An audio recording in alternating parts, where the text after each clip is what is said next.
Welcome. These will be my thoughts on Wonder Man Season 1, Episode 3, Pacoima.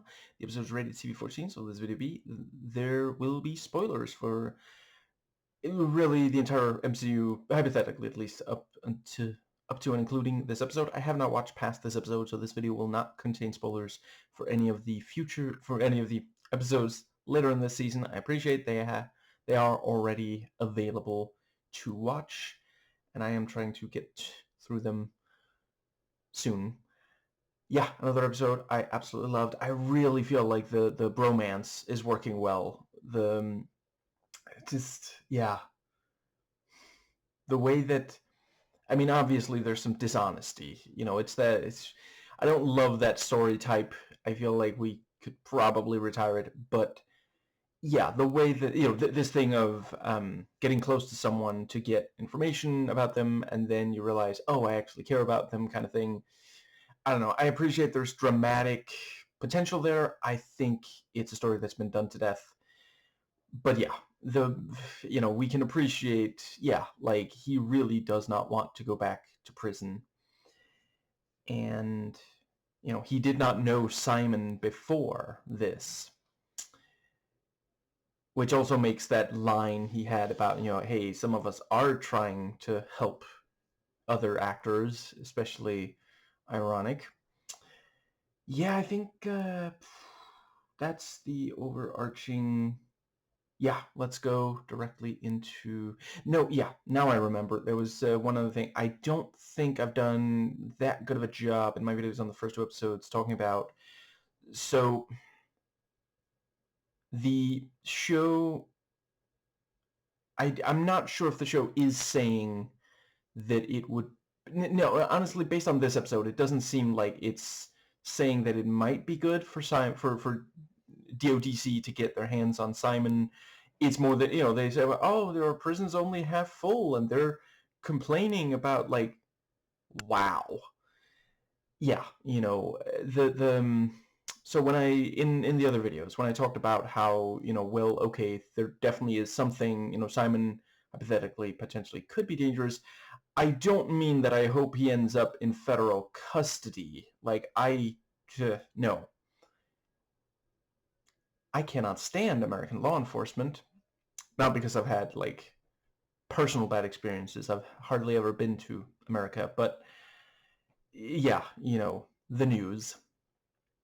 Which I guess this is a decent time to briefly talk about. Legia Miller made another video. Let's see. I believe it was called "Fascism is Here, Congress Won't Save Us," something like that. And continuing to deliver really, really excellent coverage. Yeah, I think basically what I was trying to imply, and now I'm going to come right out and say it to make it completely clear.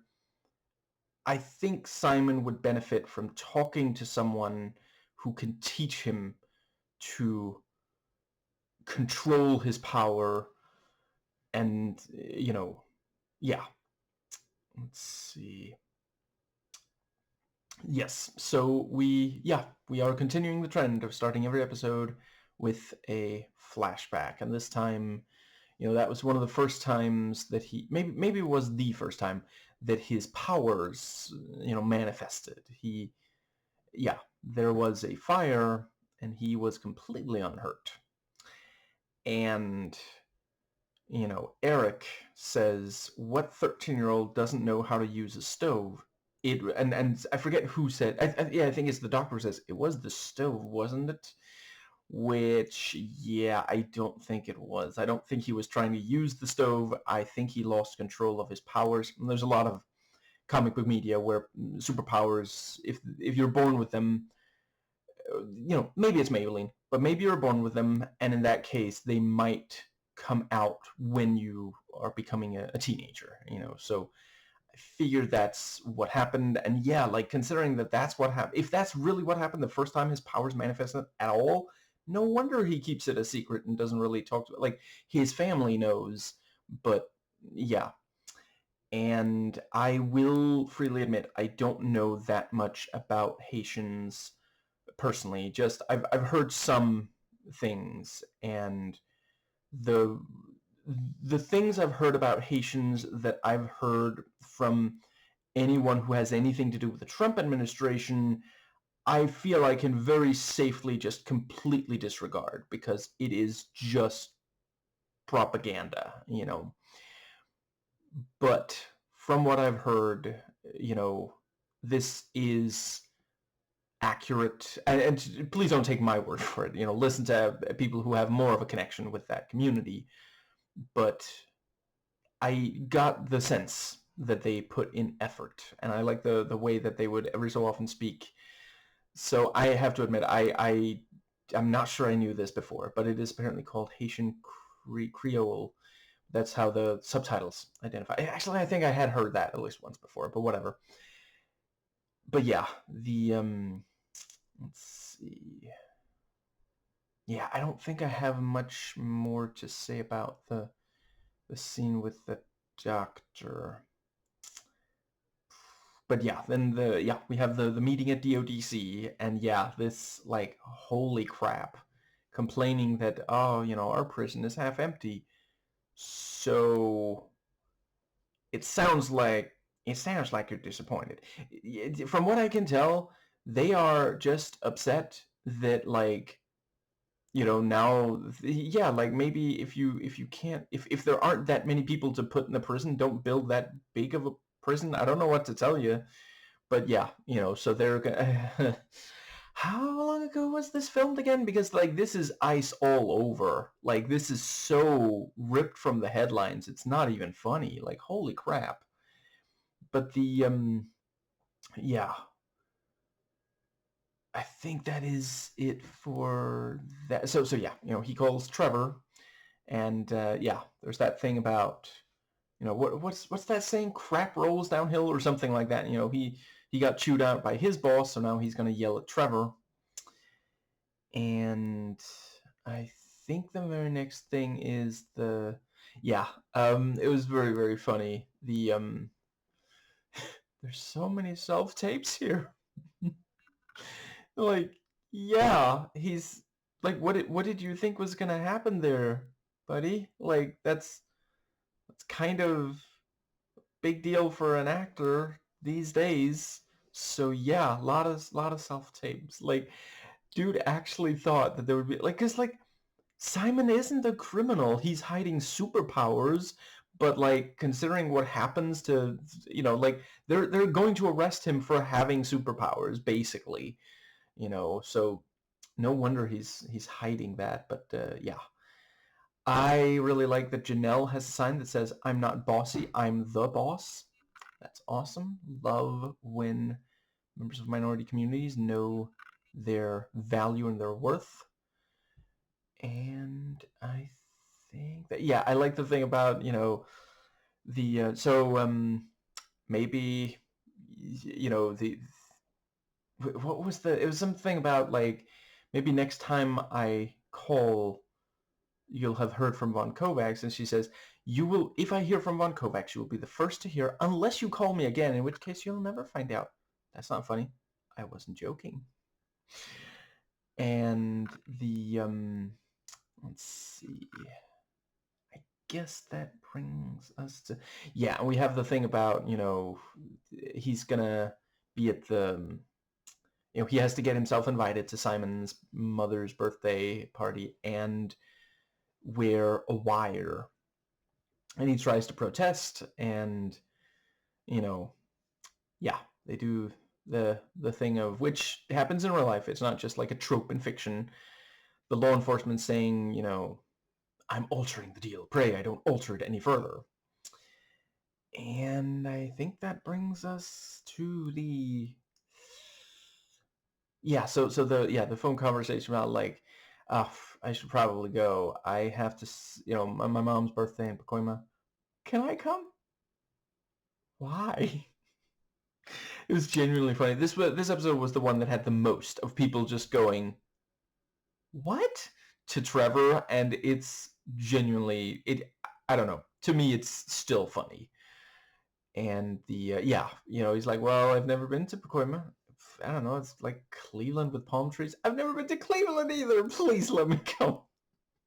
Just like,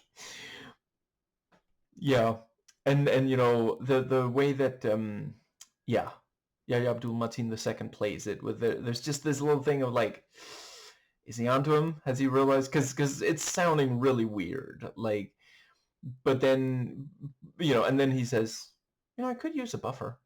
So he wasn't really like trying to, you know, he wasn't suspicious. He was just like thinking about it. And I think that does bring us to the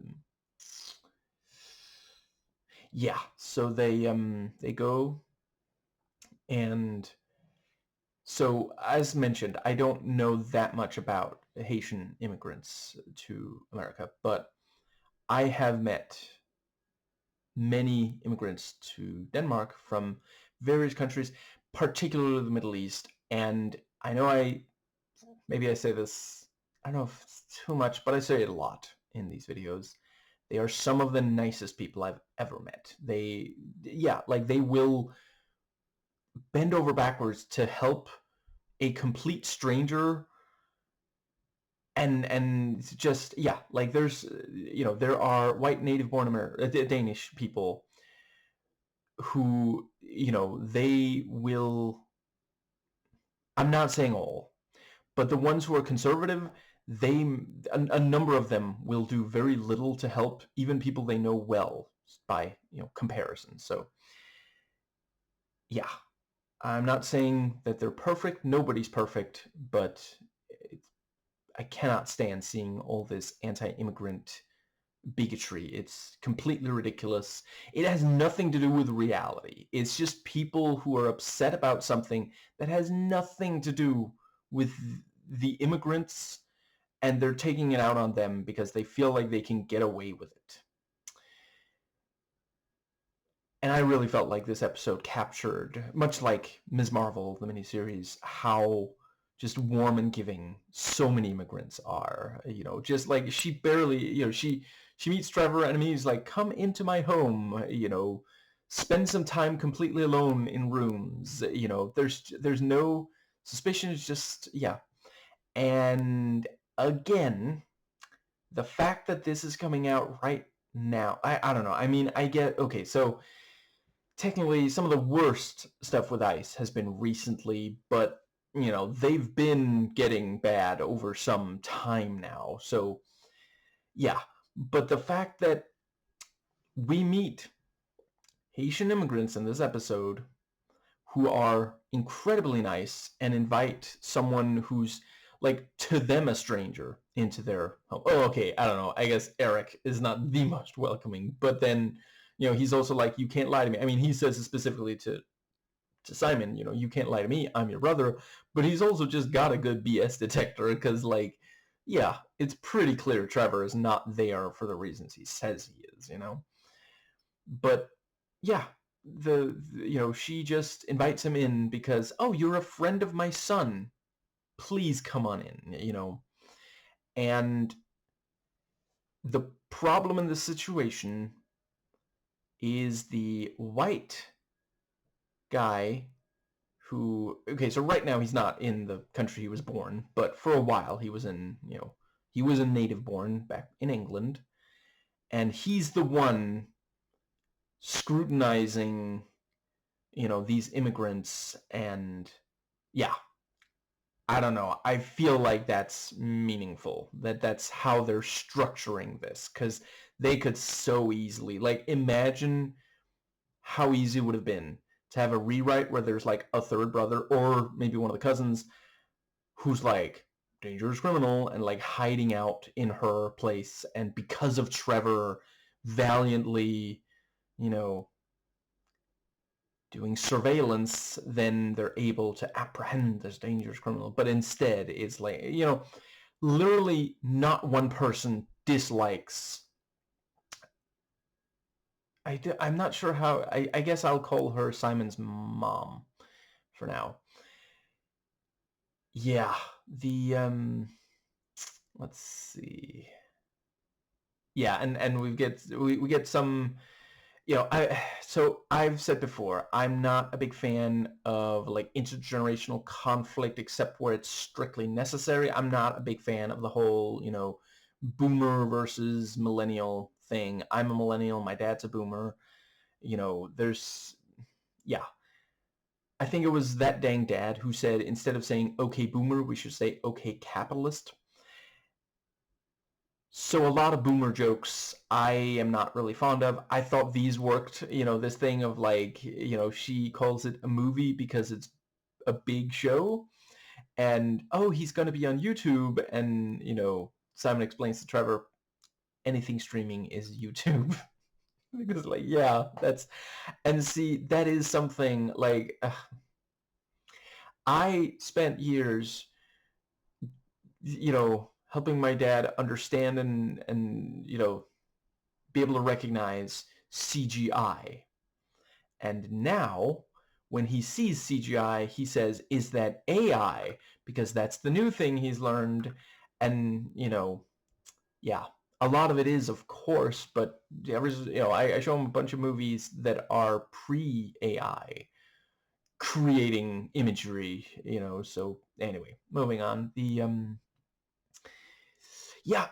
really authentic family relationship. She's very protective of Simon, and Eric is like, you really should grow up by now. And I do appreciate like 10 years of, he's not made it big. 10 years of auditions and such. Yeah, I can appreciate why they and why at least Eric is feeling like, and he even offers him a job and Simon turns it down, so it's not as though he's just saying, you have to go out and get a job. He's saying, listen, I will give you a job, but you have to work. You have to have a job. This is irresponsible. And yeah, one can appreciate, I don't know. It kind of works in my opinion the way that the episode before this one, it was like Trevor and his problems in his past, and Simon stood up for him to Joey Pants, and then in this episode it's sort of the other, it's Simon's problems and Trevor's. The thing about like, I mean, callback is a big deal. And yeah, Trevor just going around asking different people, yeah. And he almost gets it like, oh, there was a fire. That sounds like a good story. Mic check, mic check. Please talk into my lapel. And it's like, oh, so Simon was alone when there was a fire. And then doorbell, and it's like, well, what's he gonna do now? And he just goes around to everyone, talks to the neighbor, the cousin, and all these different people. And that thing about, well, what was Simon like as a kid? Quiet. That's it. That's all you're gonna give me. Well, I kind of always preferred Eric. I didn't ask if I had a preference. And the part where the thing about like, some weeks I have 3 auditions. I mean, it's hard to even get any sleep, but and they're like, is that supposed to be a lot? Yeah, that's a full week of work. What are you talking about? That's genuinely funny. And again, a good sort of a Hollywood in-joke kind of thing, or not necessarily in-joke, but a joke about Hollywood. I try to hold them in reasonable regard. I would say high, but at the same time, it's also like, I hold in high regard the ones who do a lot to make the world a better place. But I certainly respect the talent and dedication required for acting. But yeah, for like regular jobs, it does sound like, really, that's not, like if you were, when you have a job and you're acting, like, sometimes the hours get really intense. So that is the thing. But yeah, if you're not currently working on something, if you're just auditioning, that does not sound like much to yeah. And the thing about, and they're insulting him in Creole, and then he's like, I understand you, right? becomes really funny. And they're like, oh, your Creole is so good. Just, oh, the awkwardness. And I think that brings us to... Yeah. I like the thing about you have to you have to see the kitchen. You won't believe the transformation, and Simon's like, he didn't see it before though. Yeah, he'll be able to tell. And let's see. Yeah, there is a very sharp distinction between Eric, who everyone finds charming and helpful and wonderful, and he's got a serious job and he takes care of people, and he did this renovation of the kitchen.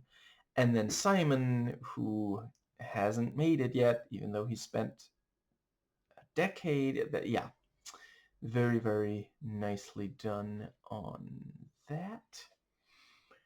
Let's see. Yeah, and so he says, we have to leave now, but here's your present. And I can kind of appreciate Eric being like, well, this was bought with my money, though. Just, yeah, it's a difficult situation.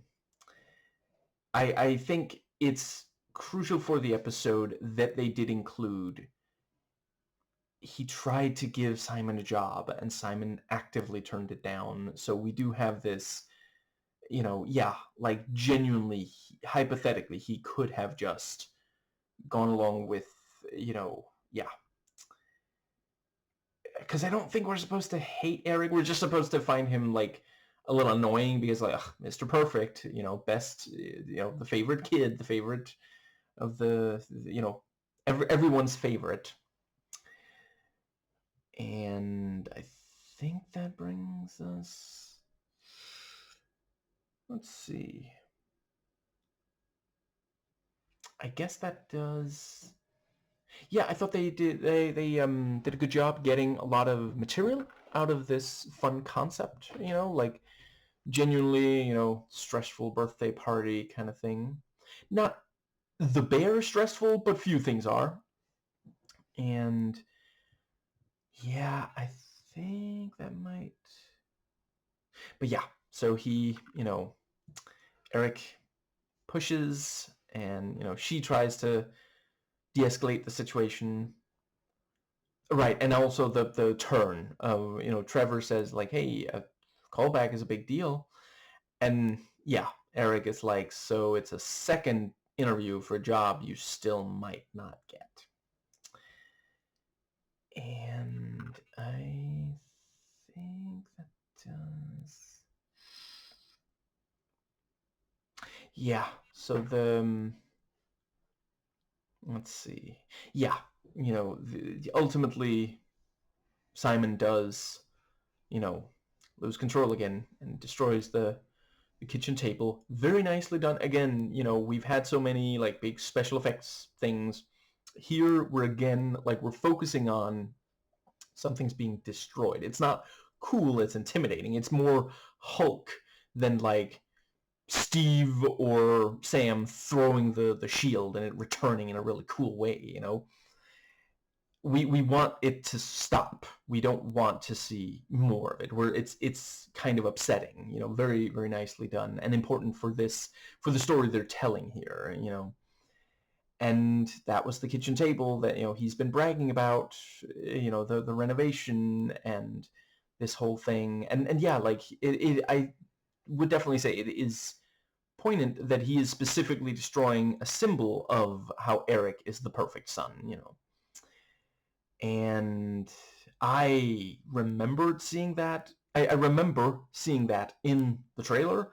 I had no idea there were other people in the room. I thought that was a thing where he was just like, I thought that was his own table in his own apartment. But yeah, that really changes. And I quite appreciate it. Yeah, it's very clear from the, Mother and Eric's reaction.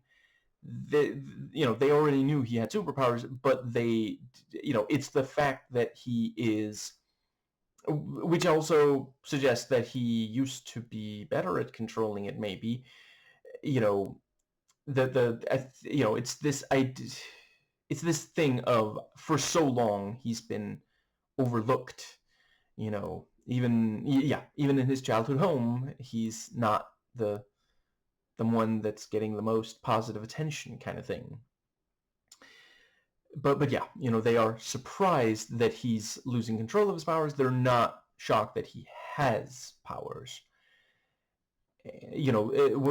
Eric's reaction is not, "I didn't know you could do that." It's, "How could you do that? With your mom is right here. She's terrified right now." And I think that does. Yeah, I really love how, like, the Haitian immigrants in this episode are the most, like, they are normal. They are not dangerous, scary criminals. There's not even one person who comes across as like, wouldn't want to meet them in a dark alley. I would rather be around, what was that recent? I think it might have been a tweet. Rather be in a room, in a room surrounded by illegal immigrants than in a room with just one ICE agent. And it's and without erasing their culture. Right. And that food, holy crap, looked amazing. I'm afraid I don't offhand remember if I've had Haitian food, but I would definitely say, like, food made by people of color from all over the world is some of the tastiest you'll ever have. If you never try any of that, you are missing out big time. It's absolutely amazing. Now but yeah, so they drive away and he tells Trevor, he's the only one who knows and he'll never work again. If he mentions a name, which I don't know if we're going to get an explanation later for who that is and why that means you can't work if you have superpowers, but yeah, and he pretends he has to go pee and instead breaks the little, is that an HD maybe? I forget what those are called, but the little, where the recording is, so that they don't, yeah, which is also a good, so let's see, I guess we are a third of the way through now, right? Because there's 8 episodes total.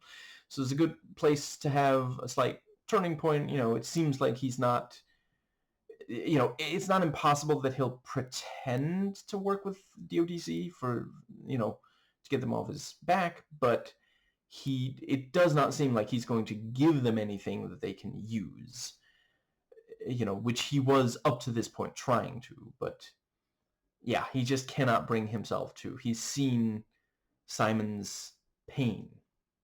Right, also don't think I really made a big enough deal of, in episode 2, the ending, we see he broke brick. Like, think about how hard brick is, and he broke it without trying to. That's how powerful he is, I feel like that covers. I really love the thing about, so he mentioned, our lips are sealed, and then that song actually plays. That's very cute. Yeah, really, really solid stuff. Continuing to enjoy this tremendously. And I think that covers everything for this episode. I'm just real quick, I'm mentally fast forward through it, see if there is anything that I missed. Let's see.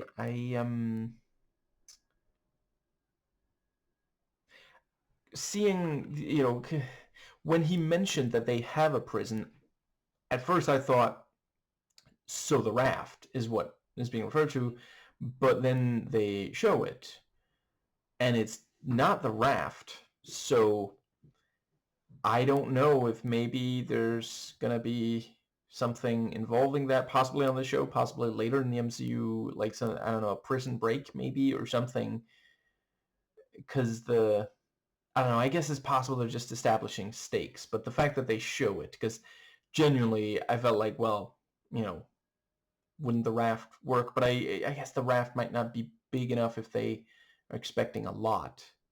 And it's again this thing of like, why did you build such a big prison if you don't, like the raft could have, you know, I happen to know Steve Rogers got a lot of the people out of there. I guess right now, do we know if anyone is in the raft other than like the, you know, the president and the um can't believe I'm blanking on his name, the leader. I'm not sure anybody else is even in there, but that's, yeah, the you know, prison industrial complex, I believe is the term for you. And yeah, I think, yeah, I thought they did a really great job of this thing of like, it's very clear that they do love each other. Like the entire family does have affection for the various members, but there is also this thing, yeah, Simon is not held in particularly high regard, hence wanting a buffer. Yeah, and the thing about, Eric recognizing him as like, weren't you a terrorist? And he's like, I took a job to pay off some debts. That's all. And I think... Right, which, I mean, in Iron Man 3, they didn't say it was debts. They said it was because they gave him more drugs. Which I maintain is a funny line, funny exchange. They knew about the drugs. They said they'd get you off them. Promised they'd give me more.